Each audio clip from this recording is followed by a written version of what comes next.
June 6, 1944. A date carved into the memory of the world. Before the sunrise, in the pre-dawn darkness, thousands of ships and planes cut through the cold, choppy waters of the English Channel. Their mission, to reclaim freedom for a continent held hostage by tyranny. This was D-Day, the opening act of Operation Overlord, a day that would become known as the longest day in history. To understand why this day was so pivotal, we must look at the world before it. By 1944, Nazi Germany had tightened its grip on most of Europe. France had fallen 4 years earlier. Britain, though defiant, had endured years of relentless bombing raids, standing nearly alone against the storm. On the vast Eastern Front, the Soviet Union was engaged in a brutal, bloody struggle, absorbing unimaginable losses. The Allied powers, the United States, Britain, Canada, and their partners knew that to end the war, they had to do more than just hold the line. They had to return to Western Europe. They had to punch a hole in Hitler's Atlantic Wall and strike at the heart of his fortress.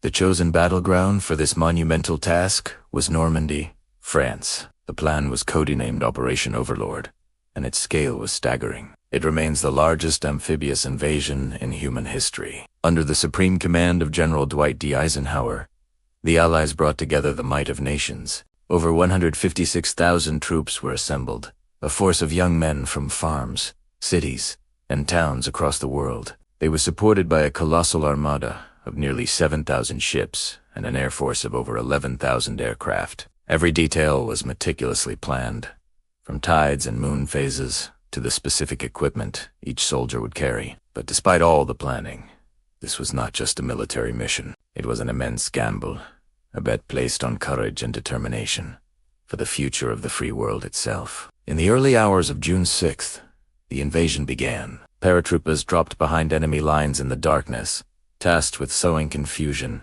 and securing key bridges and roadways. Then, at 6:30 a.m., as the first light touched the French coast, the landing craft carrying the main infantry forces hit the beaches. The invasion front was divided into 5 sectors. The British and Canadians landed on Gold, Juno, and Sword beaches. The Americans were assigned to Utah and Omaha. At Utah Beach, the landings went relatively smoothly, thanks in part to the heroic efforts of the paratroopers who had landed hours before. But at Omaha Beach, American troops sailed directly into a nightmare. The preliminary naval and air bombardment had failed to destroy the German defenses, which were expertly positioned on the high bluffs overlooking the shore. As the ramps of the landing craft dropped, men were met with a storm of machine gun and artillery fire. Many were cut down before they could even step into the water. Boats were sunk, and the tide was thick with the bodies of the fallen. It was chaos, sheer hell on earth. Yet, amidst the terror and death, they kept moving forward. Inch by agonizing inch, soldier by soldier, they crossed the deadly stretch of sand, scaled the cliffs, and began to fight for every single patch of ground. The human cost of that single day was immense.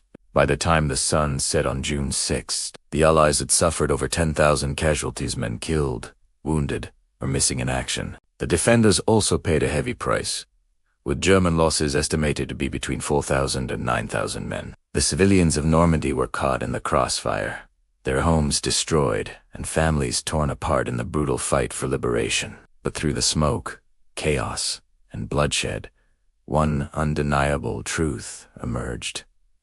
A foothold had been secured. Freedom had begun its long, arduous journey back to Europe. The successful landings on D-Day were the beginning of the end. In the weeks that followed, over 1 million Allied soldiers, along with tons of supplies and equipment, poured into France through the beachhead at Normandy. This unstoppable tide of men and steel broke out from the coast and began the push across France. By August, the streets of Paris echoed with cheers as the city was liberated after 4 years of occupation. Less than a year later, in May 1945, the war in Europe was finally over. But this victory came at a staggering price. Across the 6 years of World War II, more than 70 million lives were lost, soldiers and civilians alike. A number so large it's almost impossible to comprehend. So, what are the lessons we take from the longest day? D-Day taught humanity that incredible courage can overcome unimaginable fear. It showed us that unity in the face of a common threat can defeat even the most entrenched tyranny. And perhaps most importantly, it reminds us that peace is not a given. It is a fragile state, earned through sacrifice that most of us can barely imagine. The men who stormed the beaches of Normandy were not superheroes. They were ordinary people farmers, teachers, factory workers called upon to do something truly extraordinary. They didn't just fight for a piece of land. They fought for an idea. The idea that freedom is worth defending, no matter the cost. Their legacy is not just written in history books. It is woven into the very fabric of the world we live in today. If you visit the coast of Normandy now, you'll find the beaches are calm and peaceful. Seagulls cry out as they fly over the same shores that were once stained with blood.